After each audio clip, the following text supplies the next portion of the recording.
Welcome to Wholesale Hotline, where we cover everything to do with wholesale real estate. I'm Jamil Damji. I'm Brent Daniels. And I am Pace Morby. And together we cover the most important parts of wholesale real estate. Lead generation. Conversion of sellers into contracts. And dispositions. Guys, remember when you're watching this show, do us a favor and squad up in the comments. Make sure that you are liking and subscribing to the YouTube channels and in the Facebook group Wholesale Hotline. Most important, we want to know we're doing a great job for you and helping you build your business. So go give us a review on iTunes and or Spotify. So squad up and enjoy the show!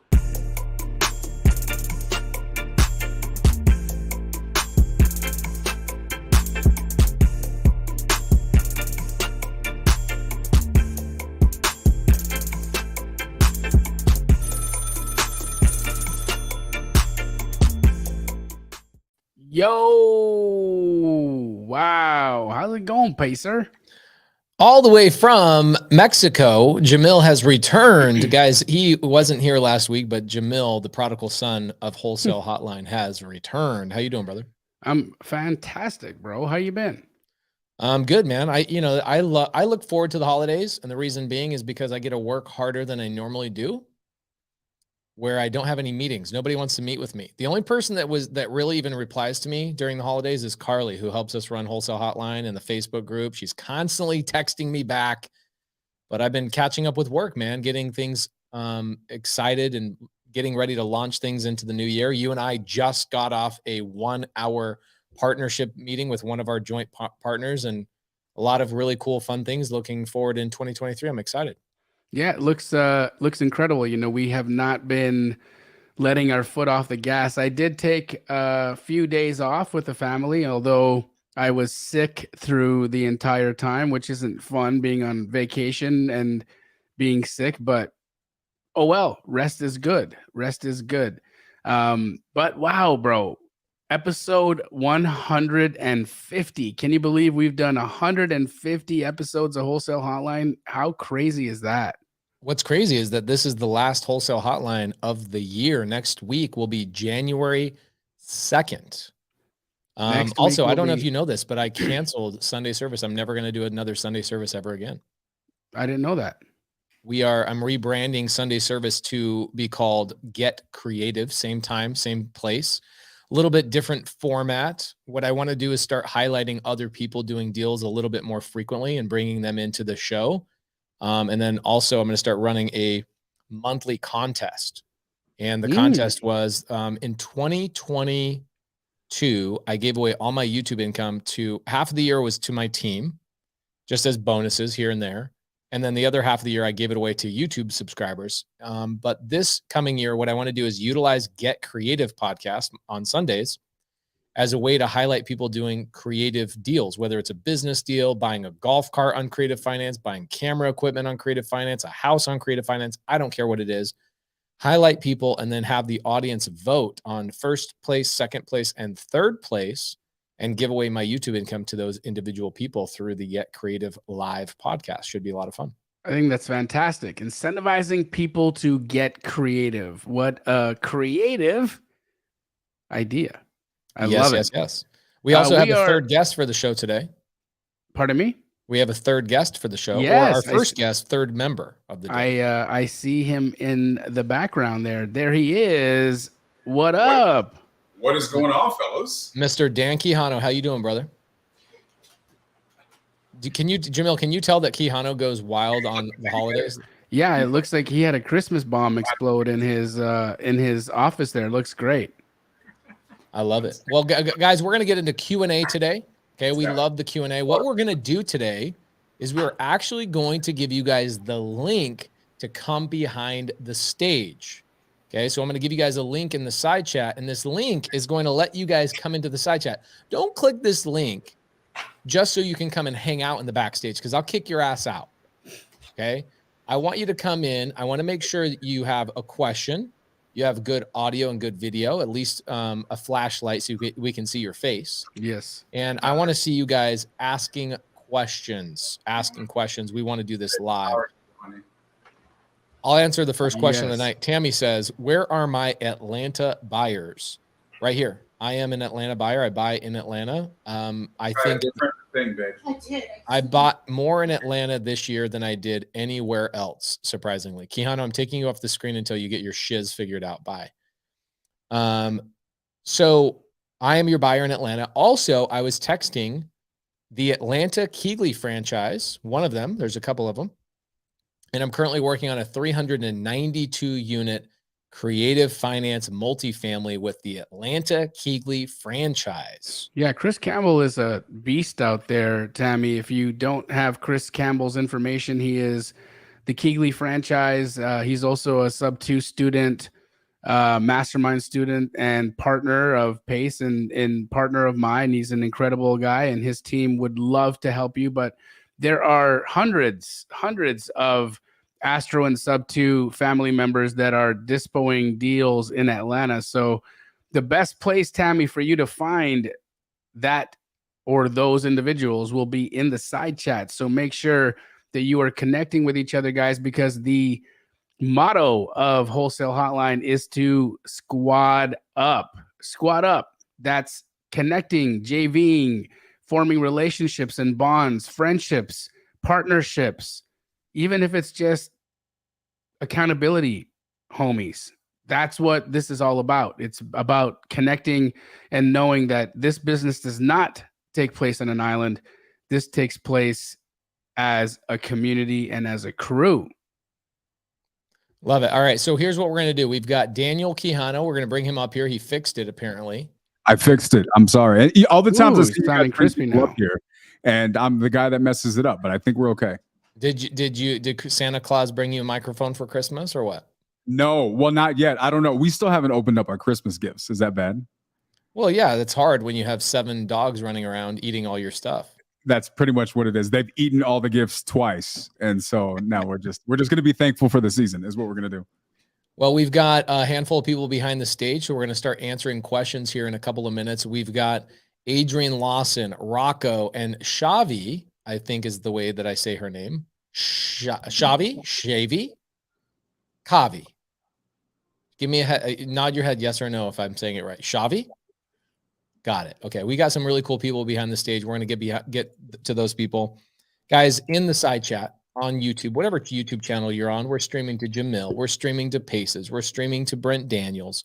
We just gave you guys a link. It starts with HTTPS, StreamYard.com with a bunch of funky little numbers. Click on that. That's going to bring you into the back chat, and we'll bring you up on the screen so you can answer. You can ask us a question, and one of us three or all three of us will answer that question for you. So somebody also asked the question of Chris, who? His name is Chris Campbell. He's amazing, and I would love to give you his email as Adrian Lawson asks his question. Adrian Lawson, how you doing? Welcome to Wholesale Hotline. Hey, how are you guys doing? I'm glad I'm on. Amazing, up, bro? amazing. What do you got for us today? Hey, so I have a quick question regarding sub-2. So I'm here in Atlanta, and I contact a lot of people who are in pre-foreclosure, probate, and the question that always comes up is just trying to convince these people that this is, I guess, not a scam or legit. So my question is, how do I overcome this? Love it. So we're talking about credibility, right? So credibility comes from a couple of things. Number one, it comes from rapport, building actual rapport, letting them know you as a human being and having a lengthier conversation. So obviously you know that. So we're not going to go into that. Number two, it also comes from confidence. And when you don't have confidence and you haven't practiced this enough, you're going to run into a lot of hems and haws and inability to explain the process because you've never done a sub-2 deal. So you can imagine when somebody calls you to sell you Girl Scout cookies, but they've never sold a Girl Scout cookie, you're going to be like, wait, what? I don't get it. You don't sound confident to me, right? Right. I imagine when somebody comes up to you, asks you a question, or you get a cold call and somebody doesn't sound confident in the product that they're selling, you're always going to assume that person is inexperienced and trying to get one over on you. Is that correct? Right. Okay. So the number one problem with sales is that you don't It's not about the thing you're selling. It's about the fact that you are trying to sell yourself, right? You're not selling anything other than selling yourself. And so if you don't have confidence and you haven't role played and you haven't worked with other people to actually get these words out of your mouth multiple times, you are going to sound inexperienced. You are going to sound non-confident, and that's going to become an issue for you. So I can tell you, this is, I'm not trying to sell you on a mentorship at all, but I'm going to tell you what to do and where to go. If you do want a mentorship, this is something that we do every single day. Okay. Most mentorships, I'm not talking about mine or Jamil's, but most mentorships, what they do is they give you a series of stupid ass, lame ass, stupid ass videos. Yeah. And they go, hey, here's 6 weeks of videos, pay me $10,000. Mm-hmm. And they might do like a fulfillment call, which means they do like a Q&A once a week for about 3 months or 6 months, and they charge you $10,000 for that. People need way more than that. Mentorships are outdated. I try and tell people I don't run a mentorship. I run a community. What we do, okay, is 8 hours a day, Adrian, 8 hours a day in our mentorship for the rest of your life. You will get role playing for 4 of those hours. And then you will get actual sales training for 4 hours in the evening. And guess who runs that sales training is the gentleman directly underneath me. His name is Mr. Daniel Key Hano out of Albuquerque, one of the best salespeople I've ever met in my life. And so what you need is you need to role play and build your confidence before you get out on these phone calls, because I can tell you, if I listen to a phone call you've had with some of these sellers or these brokers or these agents, your confidence level is probably at a 1. Yeah. Right. And I would assume, even if you chose the perfect words, I would assume, based on your non-confident approach, I would assume it's also a scam myself. Okay. Yeah. Okay. Outside of that, which sounds like common sense, you need to role play. This is why we tell you guys to squat up. This is why we do sales boot camps. This stuff really does change people's lives. Okay. Really quick answer. This goes for Astro students as well. Jamil has a lot of his leaders doing a lot of this stuff in his mentorship as well. Munif, anybody that knows who Munif is, Munif DMs me, because this is about 2 years ago. And he says, what's different about your mentorship versus another mentorship? And I'm like, let's ask a different question. What is the same? Nothing we do is the same. And he's like, well, can you name one of these things that you do different? And I told him the same thing I just told you. We do a daily dial, right? We call it the daily dial, where somebody on my team runs a role-playing Zoom every single morning for 4 hours, where students role play as the seller, then the buyer, then the seller, and they're constantly interchanging. They're raising money from role playing. They're closing deals from role playing. And I can tell you that role playing with somebody that's your peer is actually more challenging than talking to a real seller. Mm-hmm. Okay. And so what happened is Munif goes, okay, I'm joining the mentorship for that one reason alone. He joins, goes into his first day on the daily dial, which is our role playing Zoom. We lost Adrian. There he is. Okay, there he is. You're back. So Munif comes in on day 1 of his day in the mentorship, and he says, hey, I want to role play. Okay. And so one of our students acts as the buyer and he acts as the seller. And within 13 seconds of him getting on that phone call, he hung up a fake phone call because he was so scared of what he was going to say. He hung up literally a fake phone call. And then within a matter of, I think it was 5 months, him and Kihano, who you see on the screen, came in and completely wreaked havoc in the wholesale. What do they call it? The Closers Olympics? Is that what they call it? Those are Olympics. You guys wreaked havoc in the Closers Olympics on guys that were the top closers in the whole entire world. I use quotation marks because that's cute. Munif and Kihano came in and wreaked havoc on these guys. So you need role playing. You need to practice this stuff. It's more important than the words that actually come out of your mouth. Okay. Now, Right. with sub 2, now let me give you a third answer to this. You also need to have attorneys. You also need to have people that can vouch for you. You need to have a mentor or other students in a program that have done deals and can show proof that they have closed escrow with Atlanta-based attorneys that have been doing sub 2 and seller finance transactions for over 30 years. Okay. You don't have that resource, right? So Right. if I were you, I would find some of the Atlanta students. Eddie Charger's a really good one to go and find. Eddie Charger, write that one down. EDDY Charger, Eddie Charger, and go find Eddie Charger, collaborate, go hang out with my students, go to their meetups. Jamil and I go to Atlanta probably 4 times a year. Okay. Get connected. Don't be an island. I actually have a sub two call with someone tomorrow. So I watched the broadcast with Mr. Gray, Yeah, Abraham Gray. Yeah. Yep, and I contacted him, and they actually sent me his link for Oh, sweet. a referral. So I have a call tomorrow, and I'm actually, gonna go ahead and proceed. So I'm 23, just graduated from college, and so I'm looking to, jump straight into it. I've done probably about a dozen wholesale deals or so. I started when I was in college. And so I'm looking to, transition into doing more, sub two deals and actually building, my personal portfolio, Well, as I grow. here's what you should do, Adrian. You should assign your first 3 sub 2 deals to either me or Eddie Charger. How about that? Yeah. Right. The piece there that I think becomes the hardest part, especially when we're talking credibility, because I think that happens all the time, whether it be a wholesale conversation, whether it be a sub 2 conversation, is prove it.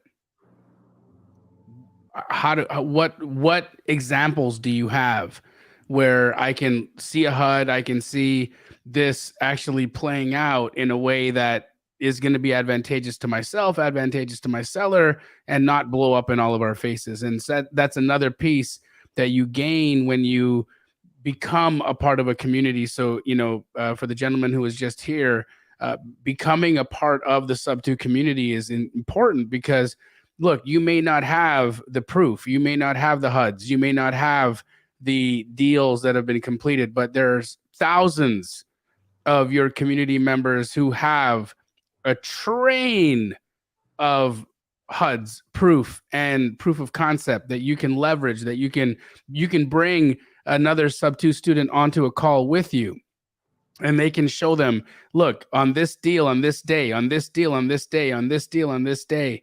And that allows you a tremendous amount of credibility, because you're showing them settlement statements from credible title companies. You're showing them how the disbursements happened, how the real estate agent was paid a commission, how a seller and a seller was compensated, how all of the details of the transaction took place.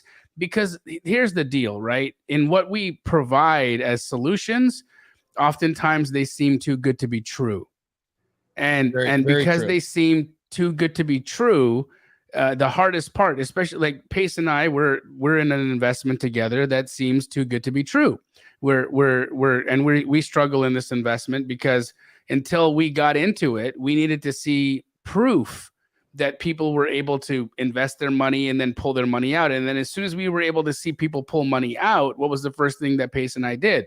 We put money in, right? Because we were actually able to see the pudding. We knew the folks that had done the deal. We knew that this had happened. And so that's a big part of you being able to be credible and you being able to sound like you can actually accomplish what you're talking about, is being able to leverage that scope of proof. And you get that when you become a part of a community, whether that be cash transactions, the way that we do it in the Astro community, or JVs that we do together in our deals, or creative deals that you do, and when you're doing a sub 2 or an owner finance deal. So that's, again, being a part of a community that allows you to gain leverage and gain a greater scope of knowledge and of transaction history is going to be massively important coming into 2023.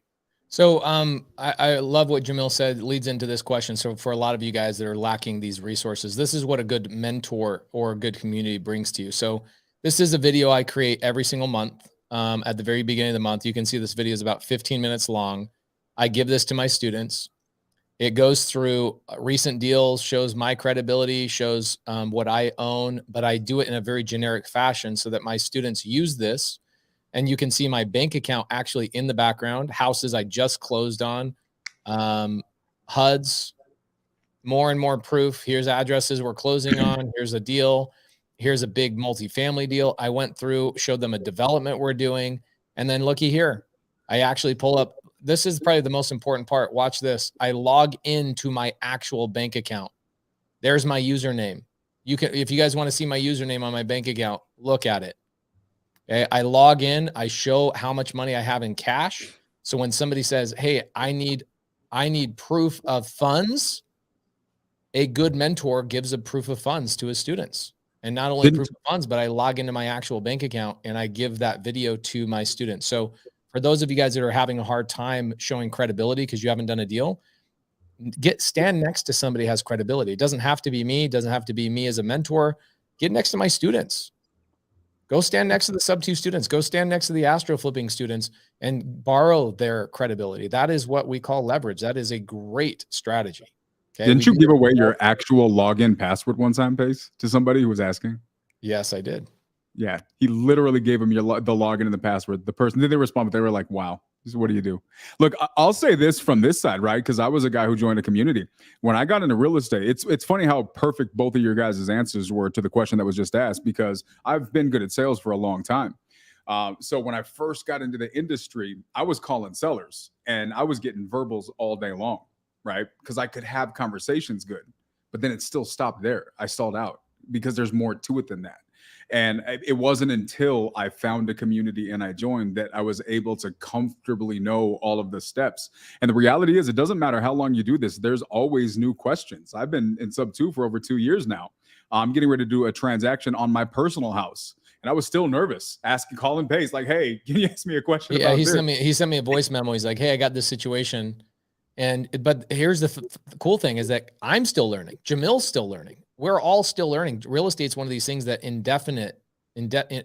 for an indefinite amount of time, you will learn forever. And you need to lean on your friends. You need to lean on a community of people that have the answers or are close to the people that have answers. So, Keanu, thank you for that. Appreciate that. All right. So let's bring on a woman on here. We got a lot of dudes on the screen. Let's bring, is it Shavi? Yeah. However you want to say it is good. You tell me how you you want to say it, how it's said. It said Javi, but no one could say it. Yeah. How are you, Javi? Where are you from? Good. I actually live in Toronto. Toronto, Ontario? Yes. And I'm a sub 2 student. I joined about 6 weeks ago. Wonderful. Why haven't you come into my Zooms and hung out with me?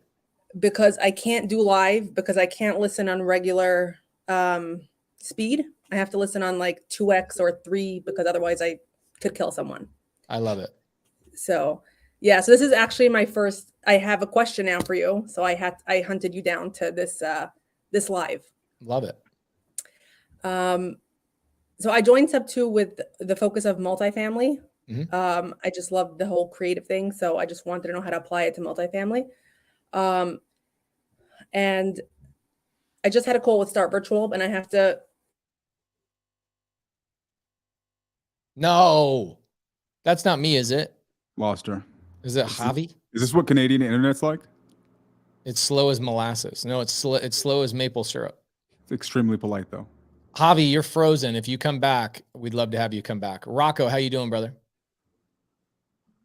I'm doing awesome. How you guys doing? So good. Where are you from? What do you got for us, brother? So I'm from New York. I'm in the Tampa market right now, and I haven't done a deal yet. My question is, how do I sound credible or professional when on the phone with an agent, and they ask about how many deals I've done so far, how many flips I've done? What do you guys recommend? That's a Jamil question. I think Keanu and I can add a layer of frosting to whatever Jamil's cake is going to be. Sorry, your name was Rocco? Yes. Rocco, this is a great hang up for a lot of people that are getting started in real estate, and you learn the vernacular, you've understood how to underwrite, and you feel confident in picking up the phone and starting to have a conversation. Then all of a sudden you're getting quizzed by the realtor on the other line, wanting to know how many deals have you done, show me the addresses of the flips that you've worked on, and let me into your underwear drawer. And again, interesting when agents do this, because it's their way of vetting. It's their way of making sure that the person that they're talking to is credible. Now, the key in this answer is honesty, right? I do not ever tell people that it's okay to lie and just create a number and say, "Oh, I've done 500 flips. I've wholesaled or I've purchased 1,000 homes." That's Yeah. never going to come off right. There's a lie in the energy, and we're not dishonest people. We're honest people.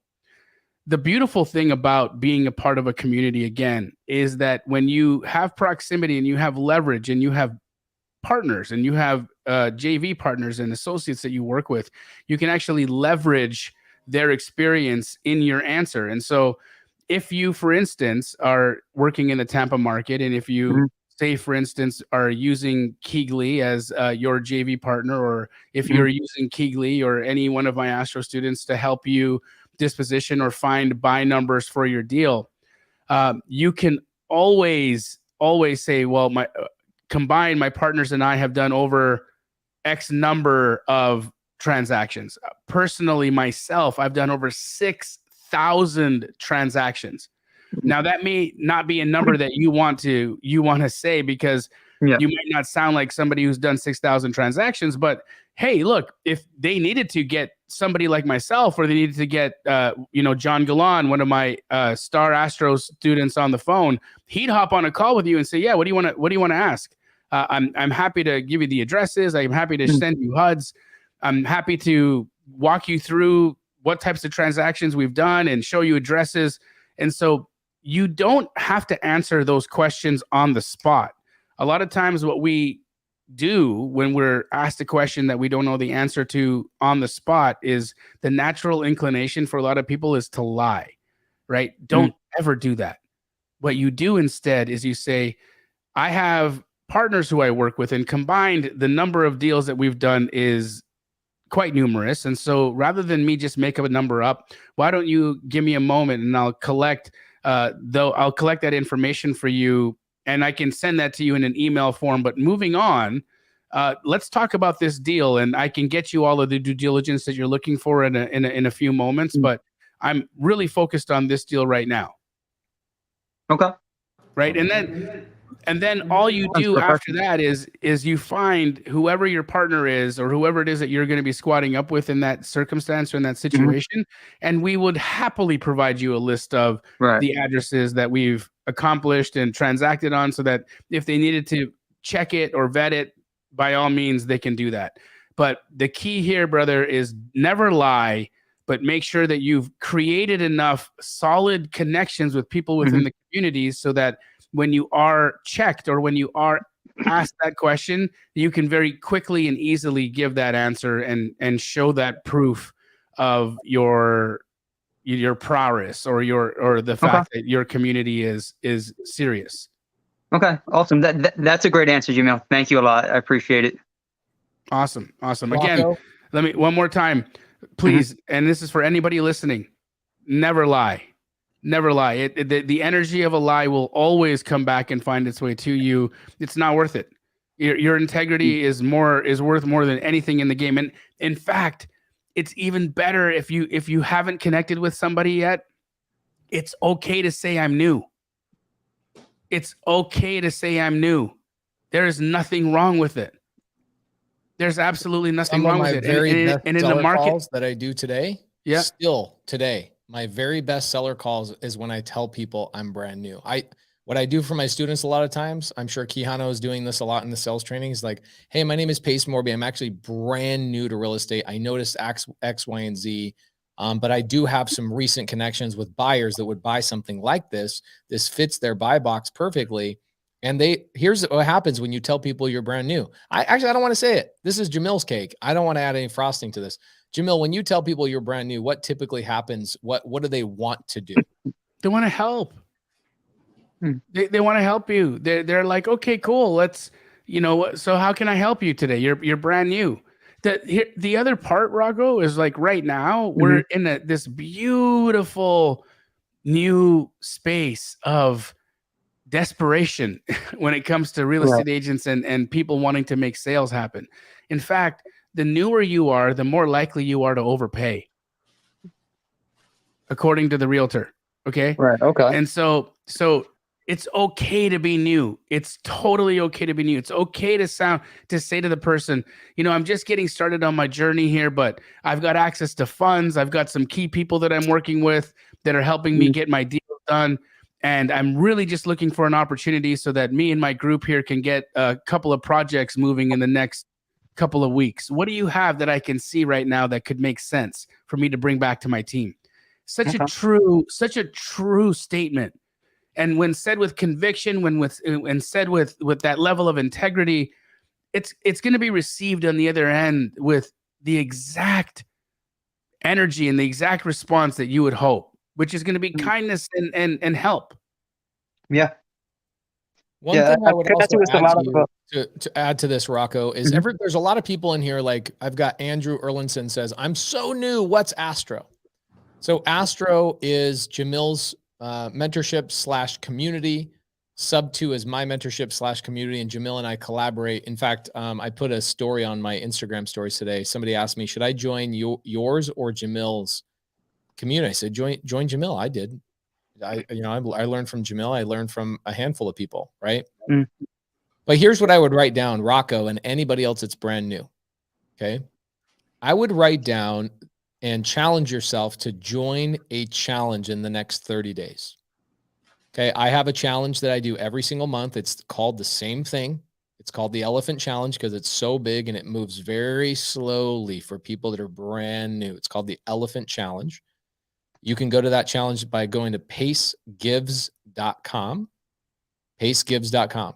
Jamil also, starting about a year ago, started doing a monthly challenge as well. He changed. I've got one January 3rd to the 5th. It's called the Believe It Challenge. The Believe It Challenge. So join a challenge, Rocco, and why? Why do we join challenges? Because you need to get around the energy of activity.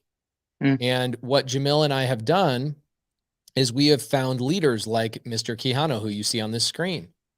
And we have found hundreds of other people in our groups, our communities, that we all lead the people who are not in a paid group. The people that have been in our communities go, all right, well, what's next? And we go, you now need to become leaders, just like we were a leader at one point. You need to become a leader. So what happens is a lot of our students, a lot of our community members are now turning towards the free people, the people that have not paid for mentorship or can't at this time. Right. Say, how can we lead you? How can we love on you? How can we show you what we've learned and do deals with each other? Okay. So make sure that you go a challenge for anybody else that's in here that's free. Okay. Sadie says, Jamil, how do I enjoy your challenge? Oh, that's a great way of saying that. I like that. It's Sadie, go to jamilsnextevent.com and join Jamil's next event. They're free. On one of my challenges, I don't know if you've had this yet, Jamil, but I get people that go, we're like 2 days into my challenge and people go, you're really not going to sell us anything? I'm like, no, we're not here to sell you anything. We're trying to get our students to do deals with the non-students and lead you guys and JV, joint venture with you guys and lead with value and be a community full of go-givers. So Rocco, I would do the same thing. That's coming up in like 5 days, bro, 6 days. Yeah. Jamilsnextevent.com. Okay. Awesome. Thank you so much, guys. I appreciate it. You're nice welcome. to meet you, Rocco. Javi. Hi. She's back. Sorry. I had some internet issues. Thank you for Okay, you're in giving me Canada. another That's what chance. happens. Yeah. I hope this doesn't happen. So multifamily creative finance. Yeah. So I'm trying to, I want to hire a virtual assistant to cold call for me. And I'm trying to put together a list, but I'm seeing that the multifamily lists they're not, I can't get a list of 5,000 properties in the area that I'm looking for because there aren't 5,000 properties. And the list is not a motivated seller list. This is just a list of all the multifamily properties in the area. So, and I hear like the KPIs, you need 5,000 to get this, to get that. Okay, so this is a great question, Javi. I love it. So this is where multifamily and single family are completely opposite. Okay. And when people are asking the question of how do I get into multifamily, I would make you list a couple of things for multifamily. Number one, multifamily is not going to pay you today. Okay. Here's what's funny. I made more money on my single family properties this year than I did on my multifamily properties this year, the ones that I bought this year. And I bought 1,000 more properties in multifamily than I did in single family. Okay. Multifamily, the first thing that you have to understand with multifamily is you don't make money today. Okay. Unless you're assigning those deals. So if you go, hey, I want to do creative finance on multifamily and I want to assign those so I can get paid today, that will be the only way you'll ever make fast money in multifamily. Everything else is about raising capital, changing out management, improving the property management team, improving the property, raising rents. And sometimes that takes 18 to 24 months to do that, to get to a point where you are cash flowing at a heavy basis.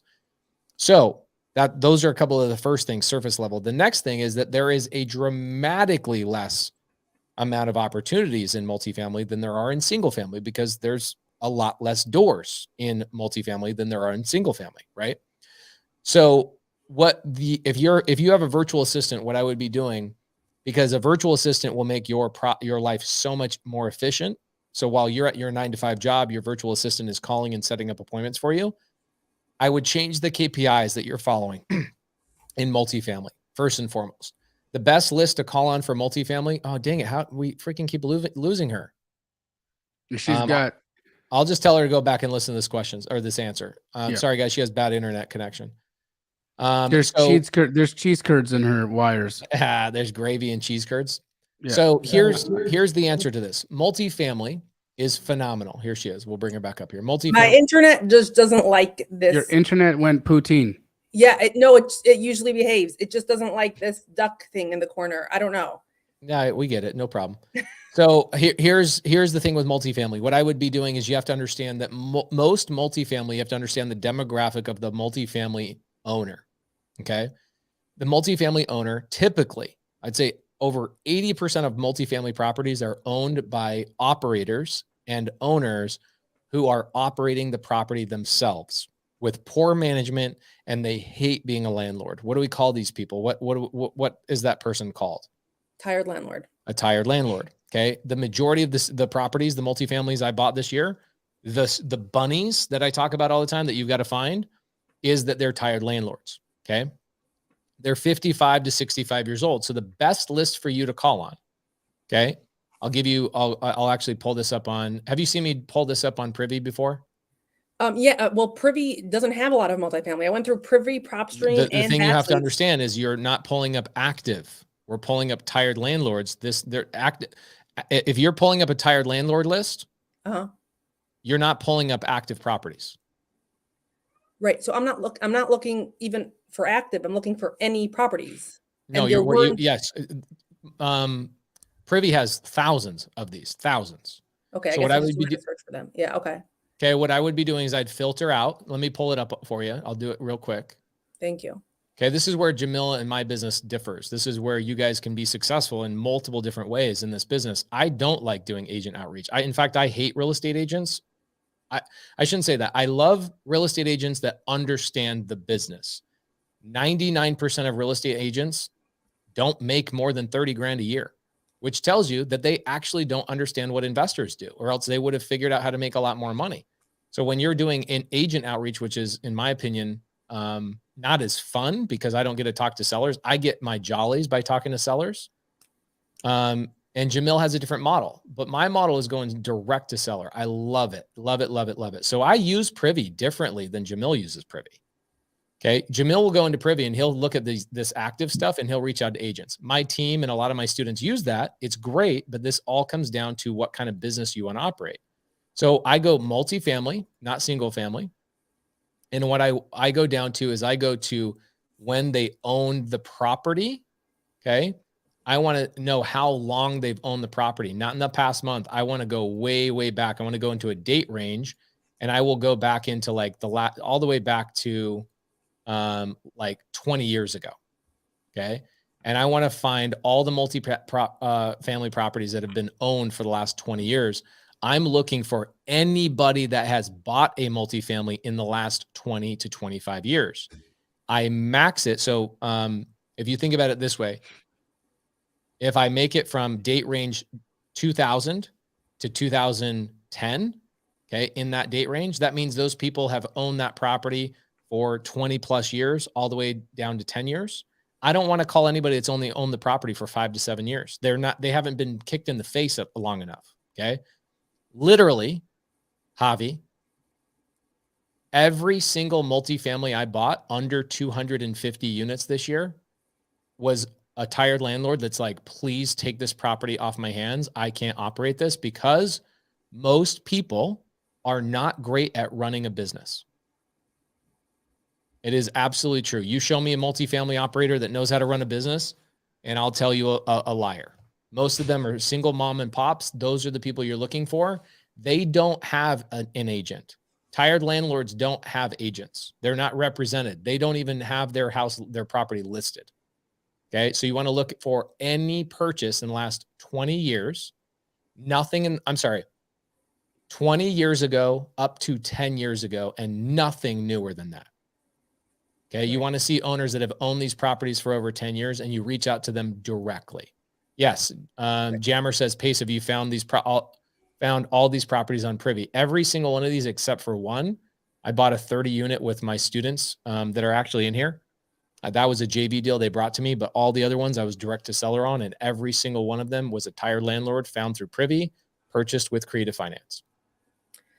So one more question. So if my list is still going to be only a few hundred properties. This is why you don't focus on one market.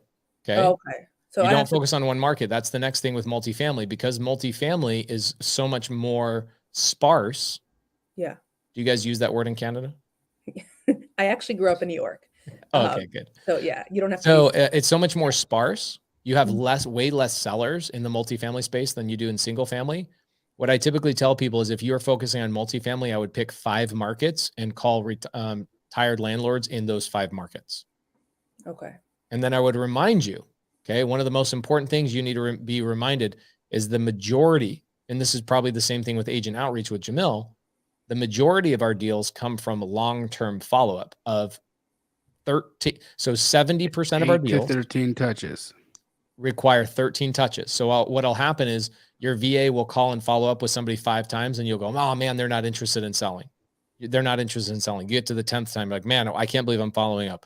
And then magically, the 13th time you follow up, on average, okay, I had this really great story. I had this lady, we followed up, I don't know how many times. It was a little over 13. It was more than 13. And my team was about to throw the lead away. Okay, this is about 4 years ago. My team was about to throw the lead away. And they call this lady, and she says, yeah, actually, you know what? I would be interested in selling. I go on the appointment. I go close the deals. About 4 years ago when I used to go on appointments. I don't do that anymore, unless it's for a student. I go to a lot of student appointments, but not usually my own companies. And I asked her, I said, so how was my team? How was the whole thing? You know, I'm the owner of the company.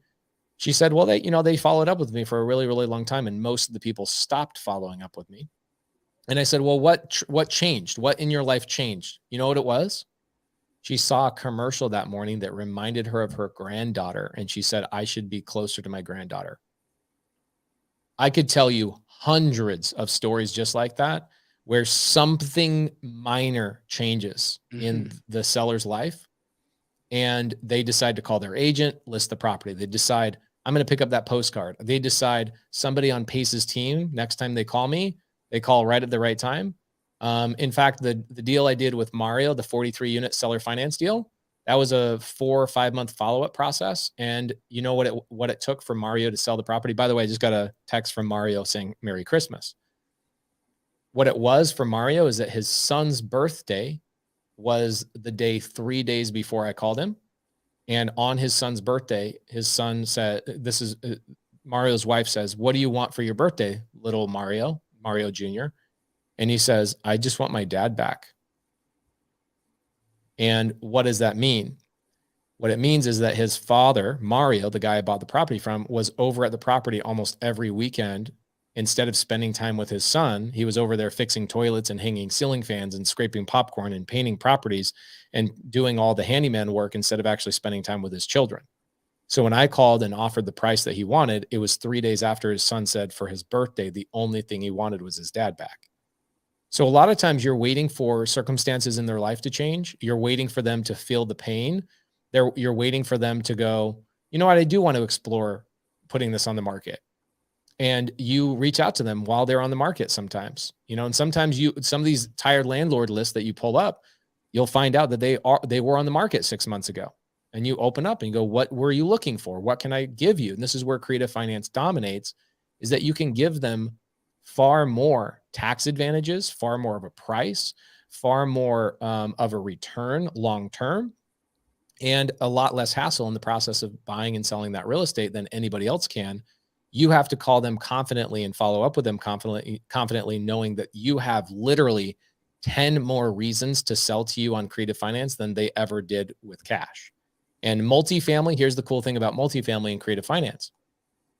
The landlords probably acquired their properties with creative finance. Way more savvy with seller finance and sub two and taking over payments and assumptions and all these things. It is a way more easy process getting a seller on board for multifamily than it is single family. And we dominate in single family. So it just tells you when you get the multifamily sellers, they're super excited about selling to you on creative finance. What's the time lapse between following up? Like, how long do you wait? We typically, so in multifamily, it's a little bit longer. In single family, I'm every 2 weeks. Okay. In multifamily, I'm every 3 to 4 weeks. Okay. Now, so I was thinking, I wasn't sure if this is smart, but I was thinking when I couldn't get a big enough list, like, should I do single family in one market and multifamily in another market, or is that just going to mess up my brain? Should I focus on one? Because there's a certain market that I like for single family and then another market that I like for multifamily. Should I go that route, or is it better to just focus on multifamily, find five? Here's my opinion about this. And since you're my student, I'll take a little bit of time to answer this. When we're wholesaling, when we're acquiring, when we're flipping, when we're putting things in our portfolio, that's really not what we're doing.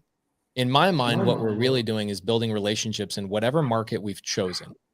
Okay. So for me, I do single family and multifamily in every market that I choose to invest in, every single one.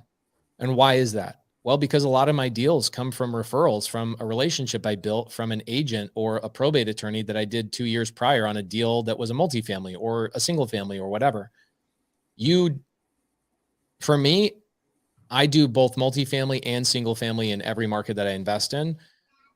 Hi, Corbin. Thank you, babe. Appreciate you. So here's the other side to that coin. You have to understand yourself. You are somebody who probably has attention issues, right? You have a hard time paying attention to things that are not moving really fast. Right. That's a personality thing. Okay. Yeah. That's not a technical thing. You're not going to read about the perfect advice for you in a book. You actually have to have a conversation with somebody that sees you as who you are. Here's the most important thing in real estate. This is truly the most important thing. Activity and taking action. And somebody like you, outside of what I just told you, taking action, there's no better answer that I could ever give you, because other people, Javi, are going to struggle just with that. And what they will do is they will assume every failure they have is because, well, it's not the perfect market. And I chose single family over multifamily. Javi, you could give me North Dakota and tell me I can only focus on flipping goats, and I would make a mother freaking killing. Because I'm a killer who takes action. It doesn't matter what the things are that you put in the equation, I'm going to kill it. And somebody like you who's an action taker, I could tell you, you have to go focus on the worst market of Alaska where there's only 3 people, and somebody who's an action taker will still make money. Right. Okay. The reason why you hear a lot of the generalized advice that comes from myself, Jamil, and Brent of like, go focus on these markets that have the most activity, is because we are hoping that the generalized audience we're speaking to will then listen to us. Somebody who's an action taker like yourself, you don't need to be overly concerned about every little detail, because activity is the most important part of the equation. Okay. So you worrying about single family or multifamily, you're overthinking it. You're already an action taker. Okay. I can tell you what your biggest problem in business is going to be. It's none of this shit. Okay. Besides your horrible internet in Canada, the worst thing you're going to have in your business is you're going to create so much activity in your business. Your biggest problem will be harnessing and organizing your business activities that you go out and create. You will end up being a chaotic nightmare that will need to hire a partner or somebody to JV with that keeps you organized, etc. So Jamil and Keanu, do you guys agree with that? Somebody that usually is like, I can't even sit in a Zoom. I have to listen to it 3x, probably that has the personality that's like, I need an integrator partner to help me out. Yeah. The other piece there too is when you have that type of personality that really needs a lot of activity, that needs action. Because, you know, like she had mentioned earlier, she doesn't like to listen to things on one speed. She needs to be like 2-3 speed because it has to be coming at her quickly. And I respect it. I do the same thing myself. I can't listen to an audiobook on, you know, single speed. I'm like 3x, and then I can actually start to register. And so I get that. The piece, though, that will become your juggling point will be determining what activity is moving the needle, because there's a lot of different types of activity. And there's some activity that moves the needle, and there's that will actually get you closer to deals and get you closer to actually making money and creating opportunities. And then there's activity that's going to get you in the weeds, that's going to get you further and further and further strung along on a pole, doing like, you know, spinning around saying, I don't know what the hell is happening right now. I'm like, what am I doing? I'm constantly underwriting. I'm constantly this, I'm constantly that. But I'm not getting to the deal. So be very mindful. Be very, very mindful of looking at the activity and the result of the activity. What did I get when I did this? When I did this chunk of work, what was my result? When I did this chunk of work, what were my results? Did this create more chaos? Did this create more confusion? Or did this create more relationships? Did this create more opportunities? Activity that creates more relationships will move the needle and get you closer to money. Activity that creates more activity and confusion is the stuff you want to cut out. It's very easy to determine the two when you look at the results and you actually honestly share with yourself what those results were. That's a really great piece of advice. But in the very beginning, first 30 days, you have to shake the bushes. Okay. And you don't know how to filter out. This is why having a mentor hobby is important, and you coming into the Q&As is important, and relying on the community is important.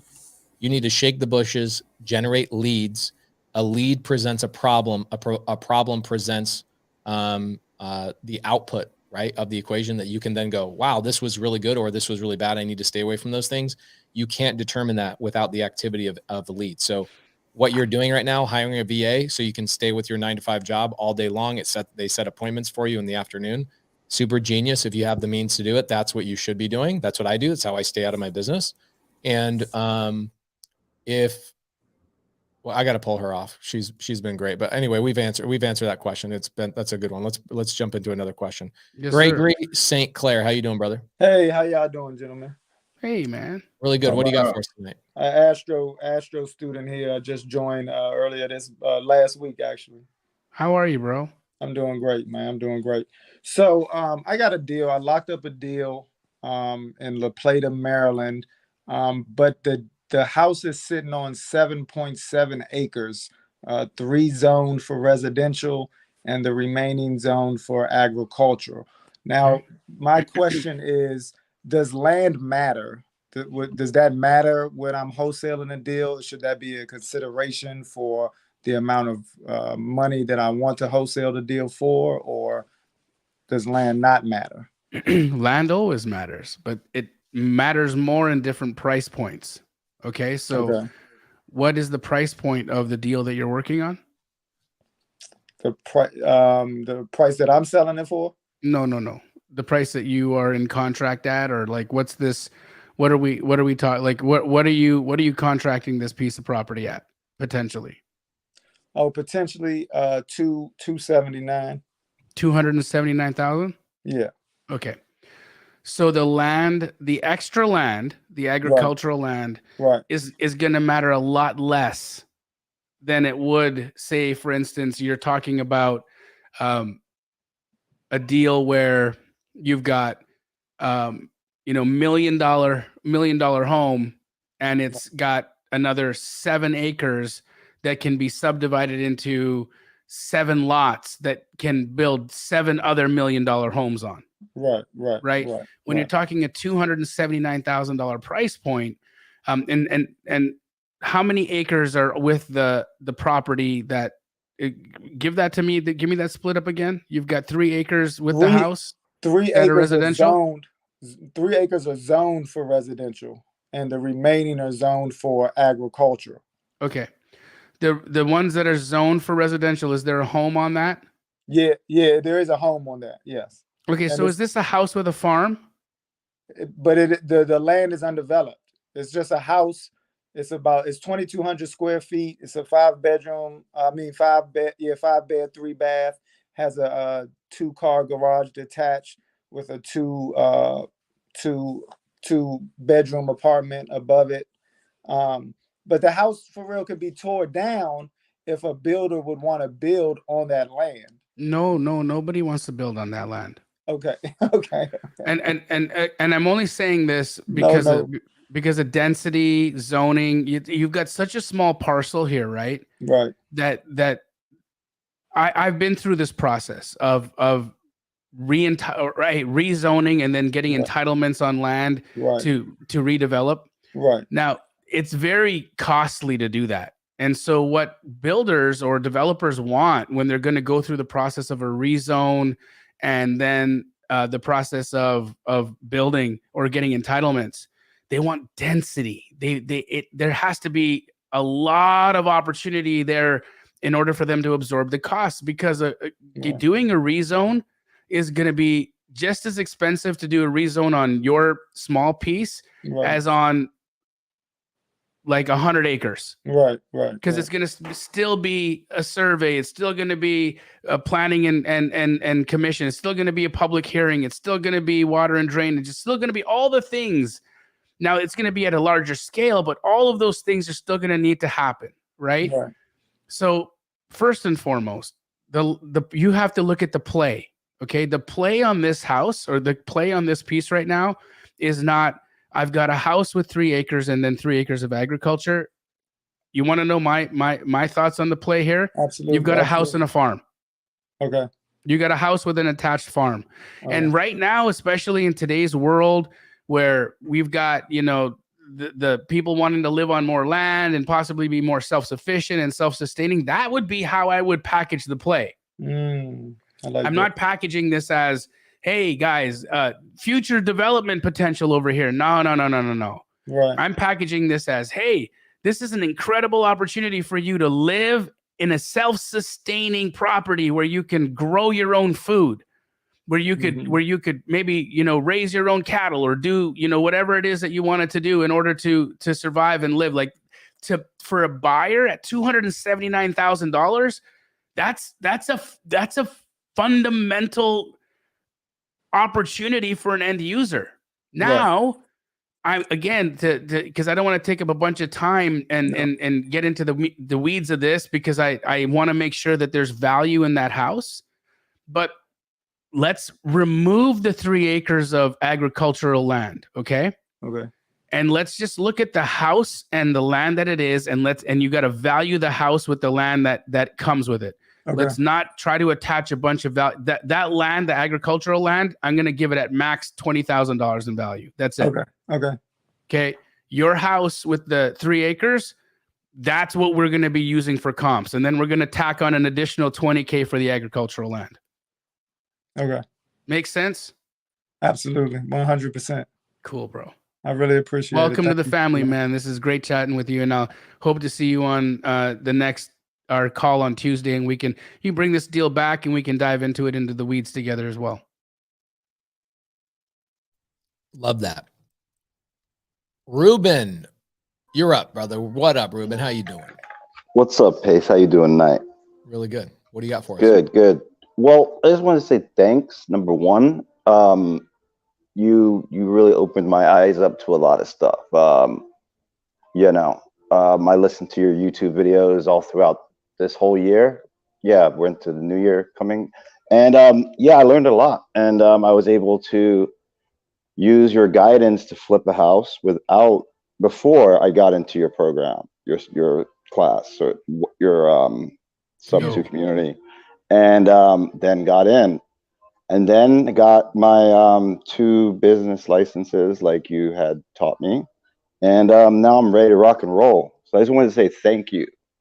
You're welcome. That was the first thing. How good does it feel to have momentum in the right direction? It feels really good. I mean, I do several things, and you know, sometimes it's a little bit of a challenge juggling it all.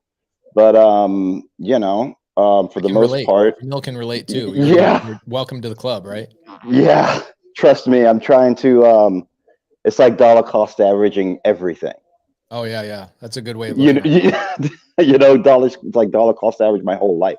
Yeah. You know, so that's just my approach. And but moving forward, I'm now, you know, getting into batch leads, like you said, and I'm getting privy, and I'm just ready to rock and roll, man. I'm just sick of, you know, I'm just you know, I closed on my house, what, October? Yeah, October 5th, and now was able to take care of a bunch of stuff to catch up the momentum into this new year.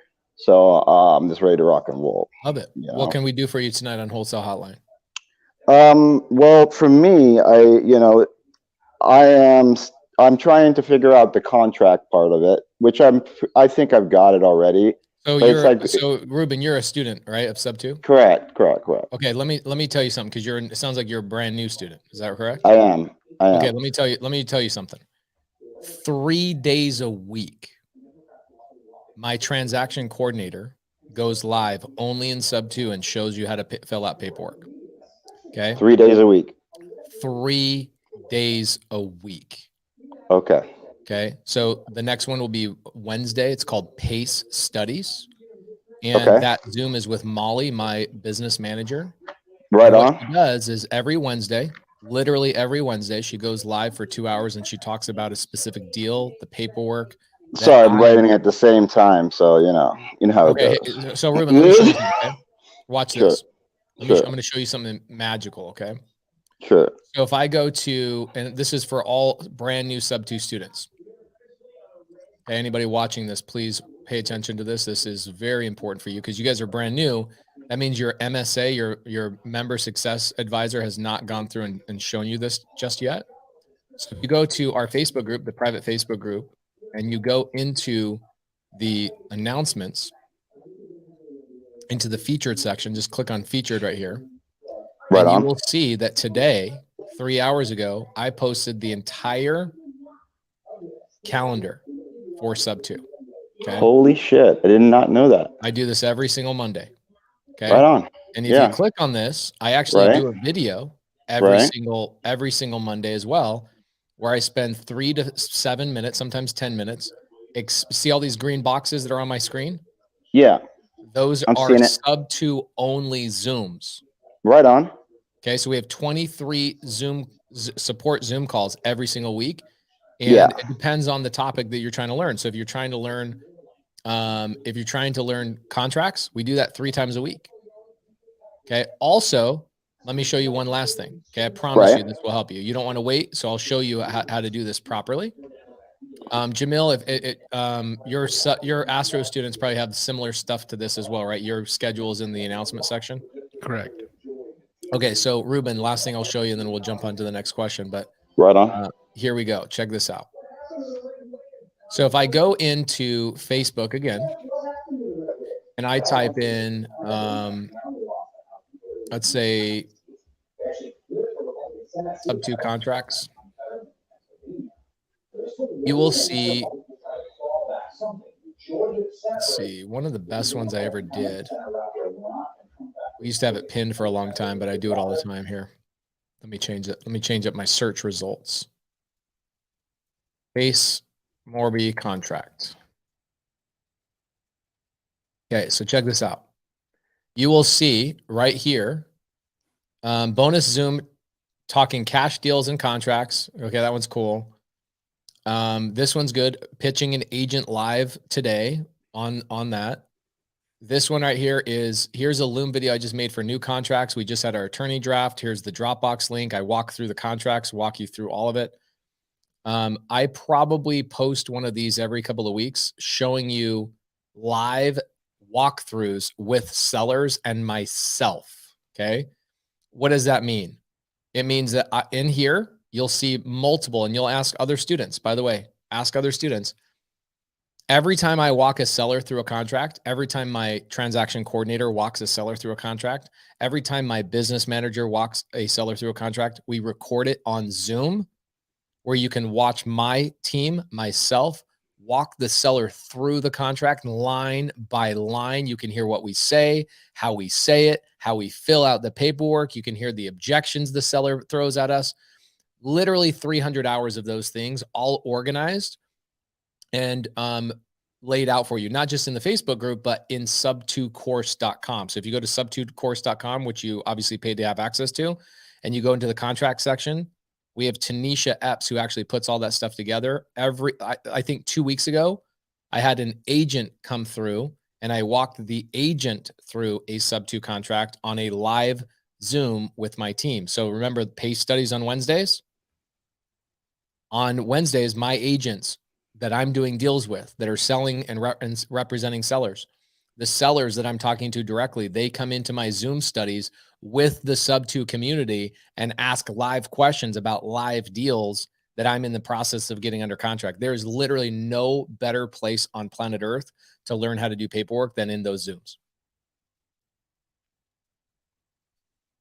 And as you can tell, I will never post anything on my YouTube channel about contracts, how to fill out contracts, how to talk through contracts with sellers, agents, or anything like that is specifically tied only for sub2 students. Sound good? He's all muted, but good to see you, Ruben. Hopefully I can see you on another Zoom. Efren, what's up, bro? You looking all festive and whatnot. What do you got for us tonight? Hey, how are you, Pace and Jamil? Much love, What's guys. up, bro? Hi. Yeah, just first of all, just like he just said, I just want to say thank you guys too. I've been kind of following you guys for a while, both as well as Brent. So it's been awesome to see, your growth and all the value you guys have been providing to us. We miss Brent today. He unfortunately he's in a bodybuilding competition today. If you guys didn't know, Brent every year Brent enters into a bodybuilding competition. Cool. It's called the banana hammock, all natural bodybuilding, wholesaling bodybuilding competition. He's actually the only person who participates in it, and he wins every year. And so this year, no, I made all that up. He's with his family, guys. He's doing family time, which he so greatly deserves. Awesome. Yeah, so I just wanted to ask, let's see. I got one question revolving a potential sub-2 deal. Long story short, I'm a broker and investor. I kind of 50-50 is kind of where my income comes on the realtor side and on the investor flipping side. A couple of wholesales here and there, but not specifically wholesaling. So I have a gentleman who basically sounds like a perfect potential sub-2 deal. He probably owes like 95 grand. ARV is really not above 110. Okay. But he has to kind of get out of the deal. He got a job opportunity a couple hours away from that property. So I was kind of just thinking of how I could possibly structure the deal. I don't think it's something I would personally want to own in the area it's in specifically, but just seeing how I could possibly help him out. This sounds like the easiest deal I've ever heard of. It's like 30% of every sub-2 deal I ever do. Somebody goes, I bought a house. I don't have a lot of equity in, but I still want my number. I have a job opportunity, or I'm moving in with my girlfriend, or I need to leave this house for whatever reason. And it will become, if it hasn't already become, complete sub-2 mania this year and next year and the year after. This is a lay down sub-2 deal. So first and foremost, Efren, what you need to do is not be the person that buys the deal. You should be the person that assigns the deal to a buyer, right? Mm-hmm. The great thing about creative finance is that creative finance is the fuel that you throw on the fire of real estate. Creative finance amplifies every part of real estate: multifamily, single family, wholesaling, fixing and flipping, buying and holding. All of that stuff is amplified with creative finance. So assigning and wholesaling this deal is amplified with your ability to assign it as a sub-2 deal. So step number one, tell everybody what market it's in. Oh, that property is in Harvey, Illinois. Okay, so step number 2, find somebody near Harvey, Illinois that is a landlord that would look to be a buyer of a property like that. I have amazing sub-2 students. Chester Texan in Chicago area knows all the students in all of Illinois. I'll give you Chester's contact information right here in the side chat. Awesome. Appreciate it. And you can reach out to Chester and say, Chester, will you help me out with this deal? And JV with them. What I want you doing is I want you working with sub-2 and Astro students, and not just you making money, but you should be inviting them to make money on your deals as well. 100%. Are you ready to write this number down? Yeah. Okay. Chester is one of our most consistent students. He's been with us since very, very, very, very, very beginning. So Chester's phone number is 630-400-7471. And I would suggest don't ever reach out to my students without saying these words first. Hey, Chester, my name is Efren. I want to JV on a deal so we both make money. Love it. Yep, That's how you 100%. open it up. Okay. Cool. I want both of us to make money. How can we do that? Please walk me through the process. And Chester will help you find the buyer. Chester will help you out with the paperwork as long as Chester can make money on the transaction. 100%. Okay. And when you say, how do I structure the deal? The only person that can tell you how to structure a deal like that is the buyer. The buyer is going to tell you how to structure the deal, what they want, right? Makes sense. So for a $110,000 deal, most buyers of a deal like that say, yeah, I'll give the seller, $10,000 down. I'll pay you $10,000 assignment fee, but I don't want to be more than 20 grand into the total thing after closing costs, and I'll take over blah, blah, blah. And then you go, well, the seller wants all of his $20,000 of equity. Okay, well, that's up to you and Chester to negotiate. The fact that the seller doesn't really have any equity is probably the appropriate negotiation standpoint to say, well, you owe 95, but you say the house is worth 110. If you sold it today on the open market for 110 after realtor commissions, closing costs, inspection fees, home warranties, and all those types of things, you actually don't have any equity. So the fact that we're willing to give you $10,000 is above and beyond generous. So I would start there, but you're going to have to go back and forth. And that's where relying on somebody who has more experience than you and allowing them to make part of the money to walk you through the process is why we do Wholesale Hotline. The whole spirit behind Wholesale Hotline is for you to get plugged into our student base and people who are trained and experienced and consistent in this business. 100%. So text Chester. Text him right Perfect. now, in fact. Say, hey, Pace told me I need to JV with you and make money with you. And by the way, Chester should become a friend of yours. I appreciate it, Pace. And I think you said it was 630-400, right? That was the Yeah, it's weird. It's like it almost seems like a fake number, but 630-400-7471. Perfect. Yeah, I got a 630 number too, so we should be good. Love it. Awesome. And then thank you, my friend. Appreciate you. Mr. Quijano, it sounds like we figured out how to get you back to the show. Let's get you going in here. Let's do it. Got a lot of really good comments tonight. Yeah, people are saying it's kicking me out of StreamYard. Well, that might be me kicking you out of StreamYard for spamming, you little knuckleheads. Guys, this has been a good fun show. What do you say we answer a couple more questions? Let's keep it popping. Okay, we have Isaiah. Isaiah, how you doing, brother? Hey, Pace, good to see you. Jamil, good to see you. Dan Kahano, good to see you. What's up, bro? What do you got for us, Isaiah? Yeah, hey, I was actually just wondering if you could comp a property for me. It's on market, but I would just kind of want to see, how you guys would run the numbers on it, if possible. Sure. Awesome. Happy to. All right, let me go ahead and copy and paste the link in here. If there was a Compers Olympics, Jamil would definitely be the champion. Yeah, no, he's definitely like the king of that. I don't I disagree. memorized his first little Zillow on the cell phone app video when I was first getting into real estate. That thing was always on my screen on the computer. Can you see my screen right now, guys? Yes. Yes, we can. Okay. Looks so you good. can see Pornhub. Yeah. Great. Midget Hub, yeah. Stickyfeet.com. What's the address? 314 East 16th Street in Costa Mesa. Yeah, there it is. Costa Mesa, California. Okay. So let me just enlarge my screen here. We've got a 2-bed, 1-bath, 1,067 square foot property listed for $1.850. So $1,850,000 in Costa Mesa, California. The zestimate on it is $1,786,000.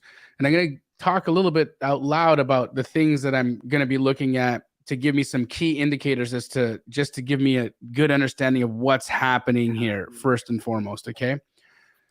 This is built in 1936, so it's old AF, sitting on a 9,867 square foot lot. Okay. So it's not a bad size lot. Now, looking at this on this little square here, this lot appears to have a lot of vegetation on it. Okay. So that's not terrible. 47 days on market. Okay, so that's a substantial amount of time, but it's not a crazy amount of time, but it's substantial. Next thing I want to look at is the number of views. 2,166 views tells me that there had quite a few eyeballs on this in the last 47 days, but only 40 people saved it. So initially, my gut feeling is going to say this is overpriced. If 2,100 people looked at this and only 40 people saved it, they thought, wow, this person's out to lunch on their price. So that's the first indicator of thought that I'm going to have. Okay.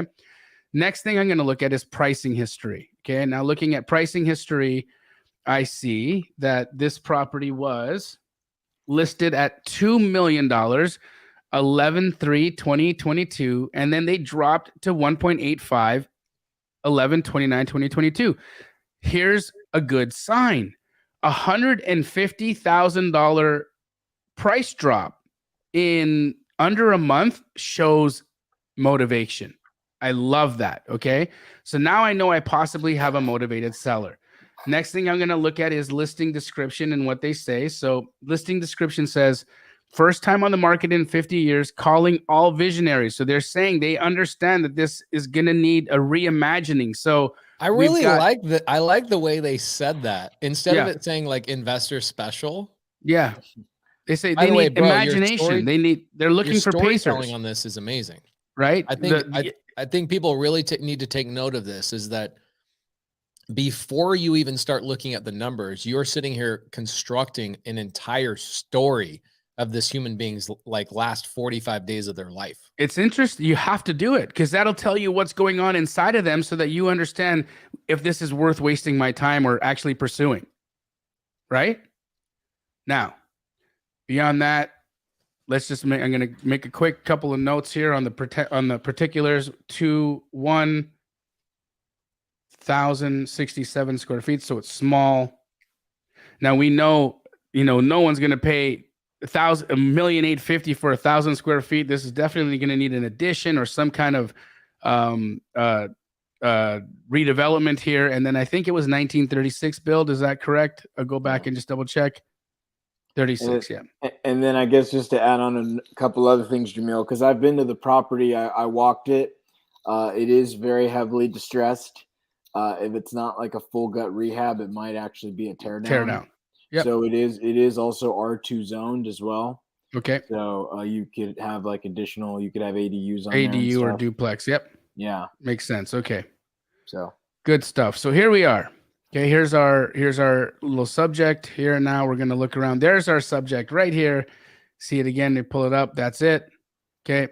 So here's our subject. Now, what do we have near it? Going to pull back a little bit. Looking for sales. So we got a 1.7 here from 21. Looks to be, newish construction, completely different from what we're looking at. Also nearly over 1,000 square feet larger. Double the size. Damn. Yeah. And look at that. Sold for 1.7. So that's not a good indication that we've got good value yet. Let's look at this 2 million. Ooh, what's this? A $2 million sale for a 3-2-1254 square feet from March, though. This is going to be the rub. The height of the market before we started having a turn. Exactly. Height of the market. But this does tell us something. Okay. This tells us that if we did a primary bed bath addition of around 300 or 400 square feet, we could get to a property that kind of looked like this. Would you agree, Pace? Yeah. So with that said, now again, this is from March. I'm just going to do some quick adjustments. We know the market has gone down about 10%. So we're going to take down 10% off of this 2,060,000 sale. That's 200K off. Okay, about 200K off of that, 10%. That takes us to 1.8, which is where your list price is, and this is already remodeled. So again, that tells us that your subject is listed at ARV right now. Okay, based off that sale. Let's see if there's any other indicators that we've got. What's this? What was that $3 million deal? Was that a deal that had closed at some point? We'll go back to it and take a look. This is particularly interesting though. What the freak, 21750 for exactly. What is this about? Pissed if I had a 750 square foot house for $3 million. Okay, look at this. Gorgeous, fully remodeled 2-bed, 1-bath bungalow in Eastside Costa. Guys, look at that. So a 2-bed, 1-bath, 750 square footer sold for 2.8. Now this isn't 21. Guys, we're kind of going back to 2021 prices. So now I'm not going to hold on to this and say that this is our comp, but this does give me somewhere to look at. Like, do we have a possible $3 million house here? So what was that? Pace, you mentioned a 3 million sale. Where's that? I can't remember. I was busy eating my sandwich. Okay, what's your sandwich, by the way? Looks good. My wife got me a number 2 sandwich at Porta Subs. Best sandwich on the wife. market, just FYI. Okay, what do we got here? 2,048 square feet. Now we're in Newport. I don't know if that changes anything here. Possible. Bordering cities. Eastside Costa Mesa is basically Newport, is kind of like how the locals dub it.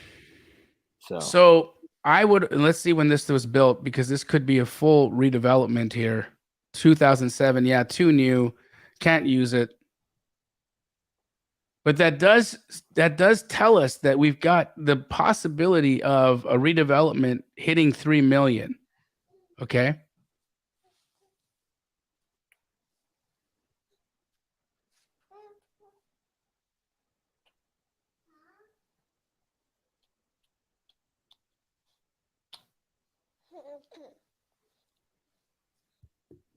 That's all going to be new stuff here. Okay. And I'm going to just come peep up a little over here. This was just 2.9. Again from 21, but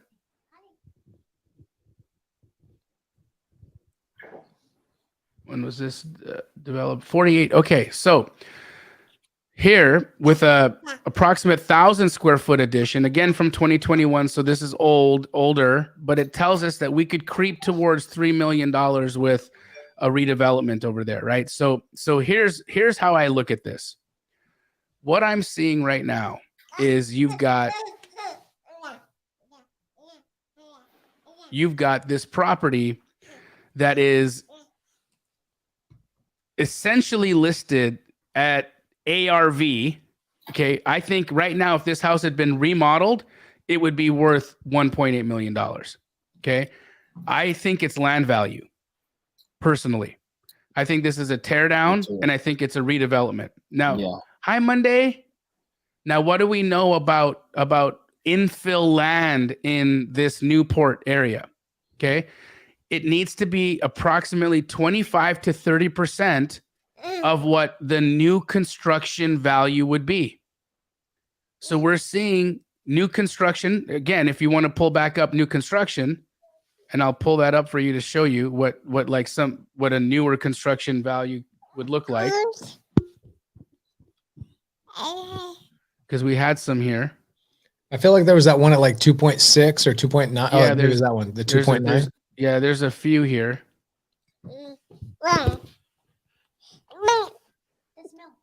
That's way too big. Yeah, I know. Hi, Mill. Hi.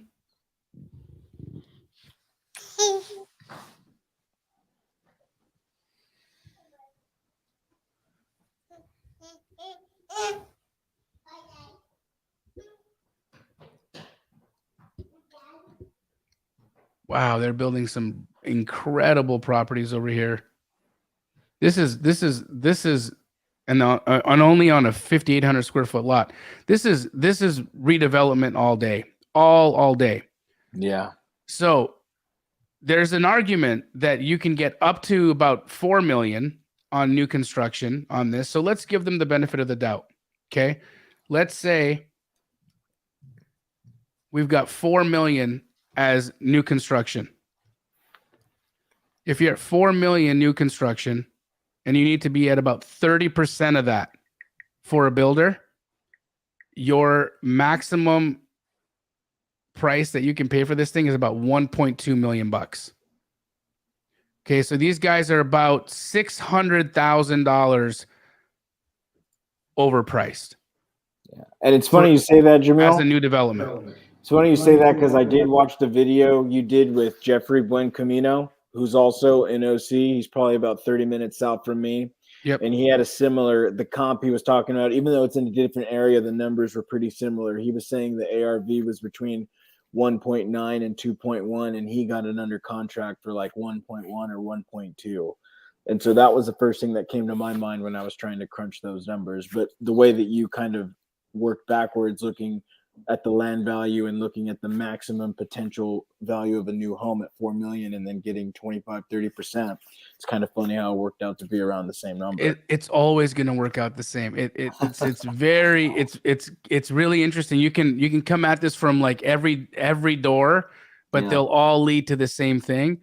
And that the number on this property is 1.2. That's where it needs to be bought at. In order for this to be a deal, $1.2 million would be the number. So that's what I would need to assign it at no, that's what you're going to buy it at. Under contract. Get it under contract for 1.2. Correct. Then what could I assign it for you? You could probably get a $50,000 assignment, maybe even a little bit more on that. You might be able to sell that thing for 1.3. Oh, wow. Yep. Interesting. Okay. Well, hey, I appreciate you showing me the full calculus around that, Jamil. That was super helpful, and I'll be sure to allocate that formula when trying to do it on market. But absolutely. Hey, Dan, you do deals in SoCal, right?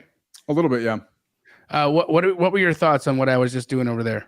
Well, it's kind of like, I love when you said that everything goes back to that, right? Because when we transitioned March, April, when the market started doing its thing, we realized really quickly we had to get 30 to 50% to ARV is where you need to be. I mean, it's just if you want the deal to work. Otherwise, you're going to be getting people under contract, and then you're going to be telling them later that you can't. Yeah, and then there's nothing fun about that. But looking at the numbers and just kind of seeing that whole thing play out, where would you be on that offer? That's exactly where I would have landed. Exactly. It's uncanny. It's uncanny, and I'm sure the way that Dan would have ran his numbers would be different from the way I ran my numbers.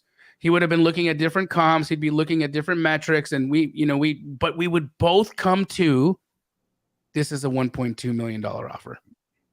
That's what it is. Awesome.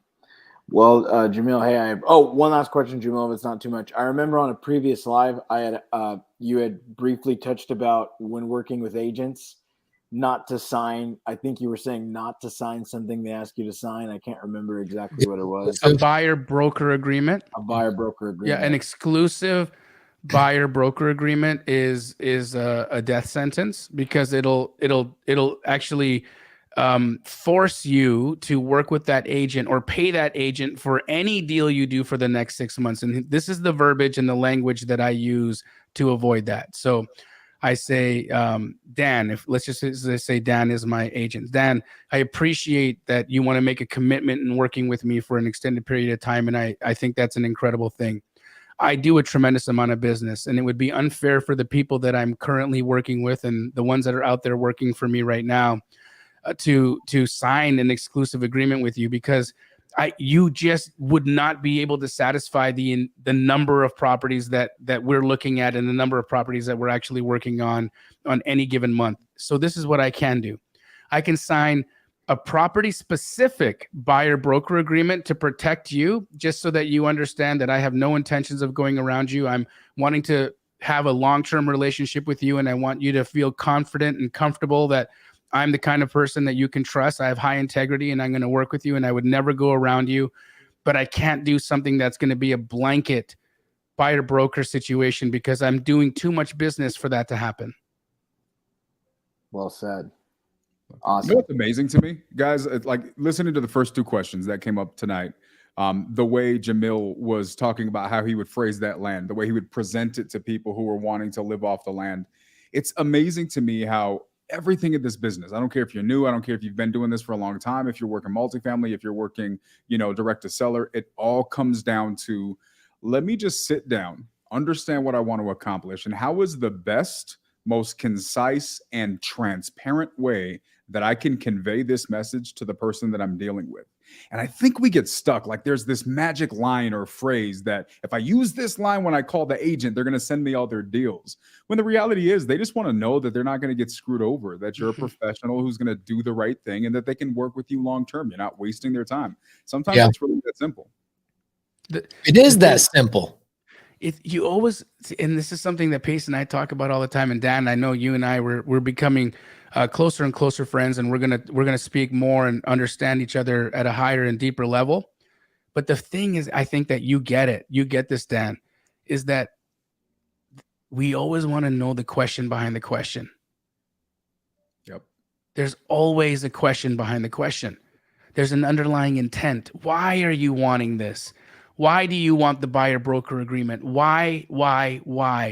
And if I can peel back the layer, if I can peel back what's happening behind the scenes, this is the thing that one of the reasons why Pace and I are as close as we are to each other is because I can always pick out the why behind what's going on.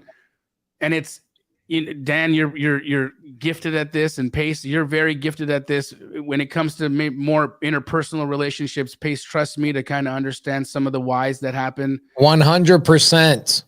I would have had probably 50 more knives in my back if Jamil wasn't standing next to me, understanding why people were trying to do certain things, trying to collaborate with us, but really understanding what was really going on. Jamil's really good at understanding the why of the why. Yeah. That's a great question, guys. Thanks for bringing a comp onto this. This was great. Appreciate it. This was great. Last wholesale hotline of 2022. You got any one of you guys have some final words to say to the audience before we go into 2023? I got a couple things I'd like to say. I think we can all say a few things. We go a little bit long here, but guys, you've all done an incredible job this year, believing in yourselves and coming in to this time in real estate. The fact that there's 600 plus people that show up here in the holiday time to listen, to learn, to grow, to connect, to gain relationships. It's a testimony to the fact that you believe in yourself. It's a testimony to the fact that you believe in your why and that you care enough to take time out of your evenings to learn, to be a part of this community and to grow. The thing that I want to remind you is that it doesn't end in listening to these conversations. It doesn't end in listening to these podcasts. It doesn't end in just signing up for a mentorship or joining a community. Where this is no end. There is no end. Pace and I were on the phone today talking about what's next. How do we keep going? How do we keep growing? And how do we keep expanding? I spent a week on the beach in Mexico and I was miserable. I was miserable because I thought, is this what people say when I talk to them and I say, what do you want to do with your lives? Well, I want to relax. I want to have a life where I sit back on the beach and I drink Mai Tais and I just take it easy. And as I was doing that, I realized that's hell. That's absolute. He was literally texting me 4 days ago saying, I can't wait to get home. This is hell. This is hell. You want to know what I want out of my life? I want to do this. I want to do this every day. This is my vacation. This is my joy. This is my purpose. And I just, for all of you that tuned in, thank you guys, just personally from me. Thank you guys for giving me a purpose. Thank you for giving me the purpose to be able to show up here week after week, call after call, moment after moment, to be able to be a part of your journey in growing your real estate businesses and being a part of that human being that was a support structure for you. Thank you, Pace, for being my best friend, my teacher, my mentor, and helping me so much in growing Astro and helping me and allowing the Astro and the Sub 2 communities to be all they are. Dan, thank you for being the incredible leader you are in the community and coming into the Golden Ticket event that we had together and being just the complete badass you are and allowing yourself and your expertise to be all the things they are. And for Brent, who wasn't able to join us today, thank you, brother, for being a trailblazer and an incredible friend and human being. I love every single one of you guys. And 2022 was and is as special as it was because of each and every one of you guys. And I'm grateful. I'm grateful to all of you from the bottom of my heart. Thank you. Love you, brother. Mr. Quijano, you got any words for the peeps going into 2023? Yeah, I do. And this one actually comes from the heart, guys. So I've spent a lot of my life being the odd man out, right? People have a hard time putting a finger on me.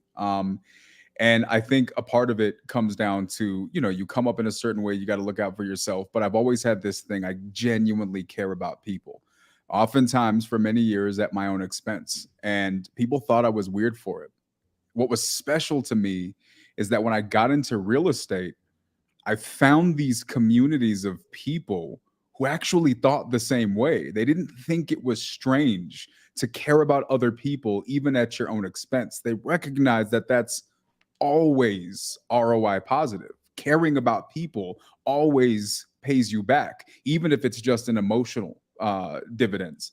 And I got into this community. It was like mind blown. And I think that, for a while, you're like, wait, you're waiting for the bottom to fall out. Like you're waiting for the catch, And so for anybody who's newer tonight, you keep hearing people talking about communities, guys, I promise you, it's not a joke. It's not a game. These people will lay down everything to help you become better, literally just because they want to help you become better.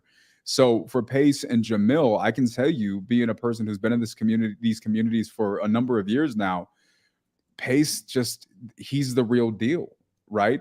And he's the real deal because he actually lives this, right? It blows my mind. I have spent time like, why is Pace doing this stuff? Like, it doesn't make sense to me. But I think a part of it is because he genuinely cares and because he surrounds himself with people that genuinely care. So what's my point? My point is this, guys. We all have had life happen to us.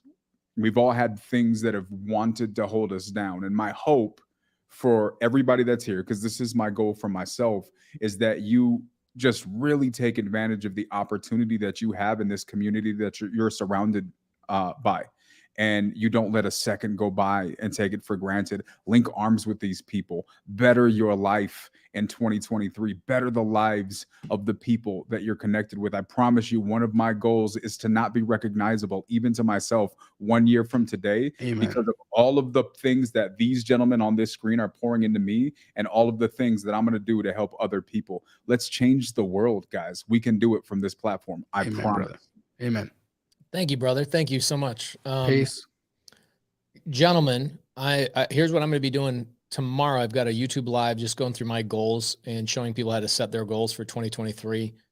And then the first thing I'll be doing in the new year is joining Jamil's challenge and being part of the whole agent outreach. Agent outreach has been a dominating force in the lead generation. And you guys need to build momentum now.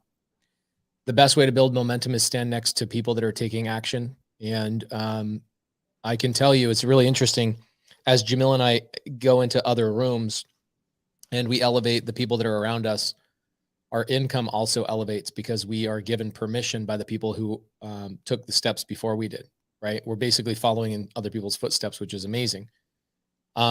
So whether you like it or not, you guys are on a daily basis following in other people's footsteps. You might be following in your parents' footsteps, siblings' footsteps, people you go to church with footsteps, people you work with footsteps, but I promise you, you are following somebody's footsteps today. The cool thing is you get to choose whose footsteps you follow. So I would get as close as I possibly can to my community members, Sub 2 Astro students all over the country, get close to them, go to the meetups, hang out. Quijano, I'm really proud of you this year. Did your first boot camp. Unbelievable. Unbelievable. When are you going to do another one? As soon as possible. Okay, cool. I think probably for the next Golden Ticket event, probably. Let's do it. All right. Hey. Proud of you, Jamil. Super proud of you, man. I love you. Just watching you grow. There was a moment, you've always been a great speaker, but there was a moment at my mastermind last month where I was like, this dude just hit a new level. And your ability to tell story, the sign of a good speaker is when the people in the audience actually change in real life right there. Like you had the ability to inspire people 2 years ago. But as of today, as of the last 30 days, I've watched you have such a powerful way of speaking and telling story that just in the last 30 days, I feel like you have the ability to change people's lives as they're sitting down, which is powerful. And I can't wait to watch you in 2023. 2023. Think about that. It's the year of Michael Jordan, guys. We're all going to have the most dominant year we've ever had, ever. So we're all excited. Jamil and I will be traveling all over the country. In fact, Quijano is going to be visiting with us in Vegas at the Tykes event with Ryan Pineda. So look forward to hanging out with you guys there. And prior to week, that, there's a what's thing that? I didn't have a chance to talk to you about this earlier, Pace, but you know how I believe in making vision boards. Mm-hmm. So I want to do a joint community vision board day where we stream and all of us together in our own little separate spots. People can come to Phoenix and do it together at our office, but they could also do it from their own home. If they have little satellite groups, and we all get together and create our vision boards for the next 3 years. And if the Sub 2 community and the TTP community would be interested in joining us in a live stream and doing that, look at Pace will be sending out details on that. I'd love for you guys to come out and either join in virtually or come in person, and let's make a fun. Bro, can you imagine how much fun that'll be? So fun. Son. I'm down. Let's do it. Let's rock and roll it. I love you, bro. Love you too. Guys, we appreciate all of you. Quijano, thanks for joining us today. We'll have you on more and more on Wholesale Hotline. Thank you so much. Guys, we out. We'll see you. We'll see you guys. We'll see you guys in 2023. Or just say squat up. So squat up and enjoy the show. Yeah. Yeah. Okay. 1, 2, 3. So squat